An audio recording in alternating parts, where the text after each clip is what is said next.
Okay, we are now joined by Ryan Blaney, driver of the number 12 Body Armor Ford for Team Penske. And we'll go ahead and open it up to questions. We'll start with Bob. Bob Hawker, Sports. Did you watch that practice, and was there anything you could learn from it?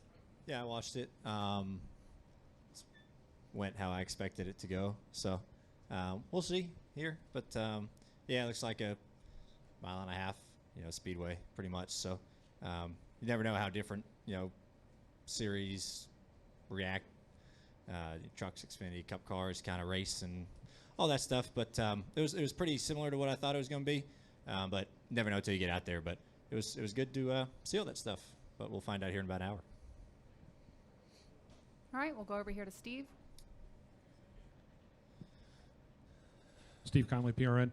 Ryan, September is going to be the 10th anniversary of your very first career NASCAR start. Has it been a bit of a blur over the last 10 years to go from Keselowski's truck to where you are, multiple-time winner in the Cup Series? Yeah, it's pretty wild to think about it. Mr. Penske and I actually sat down this year and just was kind of talking, and I said, like this summer is going to be 10 years I've been driving for you guys. Signed with them late summer 2012, and it's pretty hard to believe. Honestly, it's gone by really fast.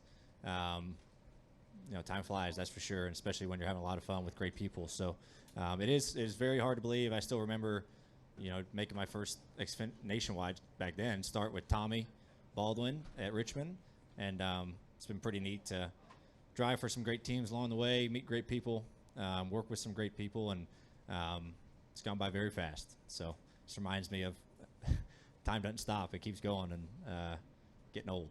So. All right, we'll go to Steve.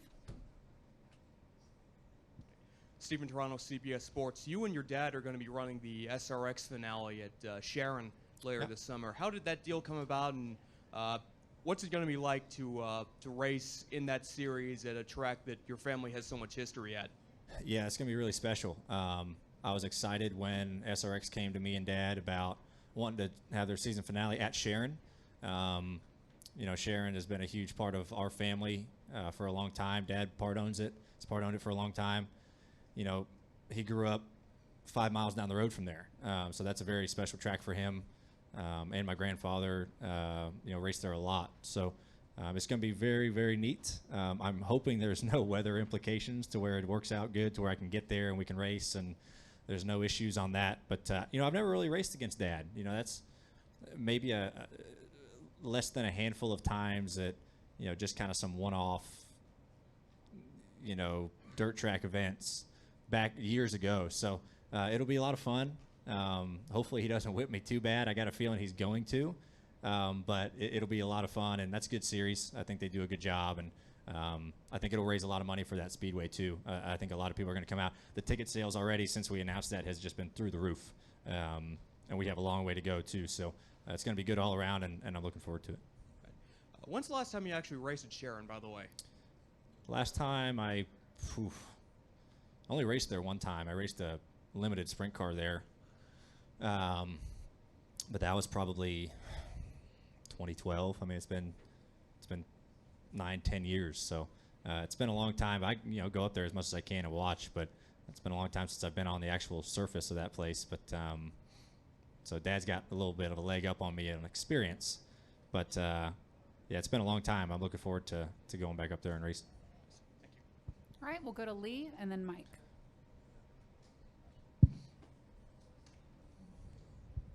I'm more curious how the conversation went with Roger. Or did you just go through Tim? Because Roger generally doesn't let his drivers moonlight. Yeah, I went through, you talk to everybody, right? I mean, I talked to Tim, Roger, Travis Geisler, Mike Nelson, just kind of getting their feel for it early on when it was initially brought up. And Dad was talking to me about it when SRX came to him, because he wasn't going to do it if I couldn't do it. Dad didn't want to do it if I couldn't be there and race there. And so I'm happy it worked out. But, I feel like they were really, really nice, Roger and Tim, from the standpoint of understanding that, hey, it's going to help my dad's track out a lot. A lot of, eyes are going to be watching it. It's going to make the track, hopefully some money and help them out. So I don't know if it would have been possible if it was at any other track. But I think just the family ties, they understood that, and they understood how much it meant to me to want to do it and race against Dad, because I don't know if I'll ever get that chance to do that. So they were really, really great from that aspect of understanding where I was coming from, and then wanting to do it. And it's going to be done right. It's those cars are safe. We're going to make sure they're safe. And Sharon, we're going to be running 70 miles an hour around there. It's going to be slick and slow. But it was really great how understanding they were of how bad I wanted to do it. And any chance Uncle Dale will be racing too? I don't know if he could fit in one of them things. He's a little bit too big, but I think that was a conversation. Like a couple people talked about that, like, oh, we just need Dale now to run, and I don't know if we'll make that happen, but you never know. He could make a guest appearance. That'd be really fun if we could race, because I have never raced against Dale before, but it'd be great to have my dad, Dale, and myself race. That would be really cool to have 3 Blaneys in that race, but I don't know if that'll happen. Maybe, but we'll see. All right, we'll go to Mike. Mike Embry, Auto Week. Ryan, what's your comfort level in this car now compared to what you anticipate it might be at the start of the year till now? Yeah, I feel like everyone's still getting comfortable, right? And everyone was really still kind of, there's always things you can learn, and no matter what car it is, for how long you've driven a certain race car. But I feel like my comfort level is pretty decent now. You're still learning things every single week, but going to 3 very different tracks on the West Coast, you kind of understood what the cars liked, what they wanted, what they didn't want, what you could or couldn't do in them. So that was a big help, having those 3 races out there and different tracks. And you're still learning. You're still learning on what changes do what and how much to change. And raceability of those things. What can you do behind a car or in traffic that is you couldn't do or could do in the other car that maybe you can or can't do in this car. So everyone's getting pretty comfortable, but I feel like I've taken a pretty good liking to it, and they drive and they race really well. So that's been nice. And you're never going to be fully comfortable, but you just try to get a little bit more comfortable than everybody else quicker. So. All right, we'll go to Peter.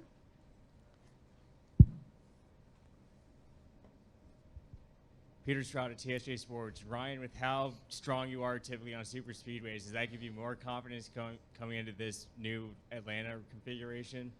It's kind of hard to tell. Yeah, we've run really well at speedways. Our Daytona cars are really fast, so you're not sure how it's going to carry over and to here. So you just kind of got to figure it out and see where you stack up when you get on the track. You can expect all these things and try to plan out all this stuff, but until you're actually out there running and seeing what the track gives you and what your car will give you, you don't know.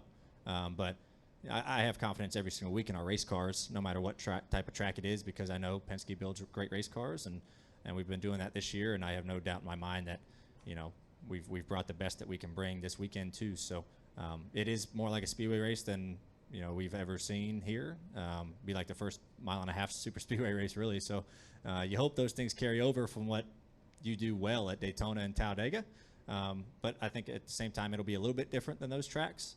But like I said, it's just kind of hard to tell. But the confidence level is there just because you believe in your team and believe you bring something good. All right, any final questions? We'll go back to Bob. Ryan, your pit crew had kind of a rough day, or at least rough start on pit road last week, and then had a good stop, I want to say, at the end. But I'm curious, do you talk to them at all after a weekend like that, or do you just kind of let the pit crew department handle that type of thing? Yeah, we talk through all that stuff. We have meetings every single week about everything, from car side to pit road to everything. So, and you just go over all the things that you want to get better at. It's the same with the driver. I go over things that I want to get better at and need to work on, and it goes the same with the pit crew. So, they're doing their best, and they've had a little bit of a rough patch, but I believe 100% in those guys. They're going to figure it out. And we had some really good stops at Phoenix, and then we had some that we struggled with. So just a matter of kind of smoothing that side of it over, and those guys are going to be fine. I got all the confidence in the world in those guys, and they'll figure it out and clean it up, and that's all you can do. You just gotta believe in everybody, and they're continuing to work. They're not moping around that they've made some mistakes. They're motivated to try to get better and better, and that's what a team is about. Everyone wants to get better at the things that maybe you didn't do something great the week before. You want to try to get better at it. So, and they're doing just that. So they're going to be fine. Just not started off the best, but those guys are awesome at what they do, and I fully believe they'll be fine. All right. Oh, and we'll finish up with Reed. Reed Spencer with the NASCAR Wire. Looking ahead to Bristol, how much difference do you think it's going to make running the dirt race at night? Yeah, I think it'll make a pretty big difference. Just the sun not sucking all the moisture out of the track. It's a fine line of how much moisture you can put in it, right? From what our cars can take as far as, clogging up grills and windshields but you still need to water it to make sure it's not a dust bowl like it was last year. So, and I think the night race will help that. Larson or Reddick or Bell, they could tell you something a little bit more scientifically about it, but I think it's definitely not going to hurt having it at night. That progressive banking, I think, will be pretty decent. Maybe try to get us to move around off the bottom, but I think the night race is something that all the drivers initially said right away that's what we needed it to change to make the track and racing better, and I think that's definitely going to help. So, All right. Thanks for joining us. thank y'all. Appreciate it.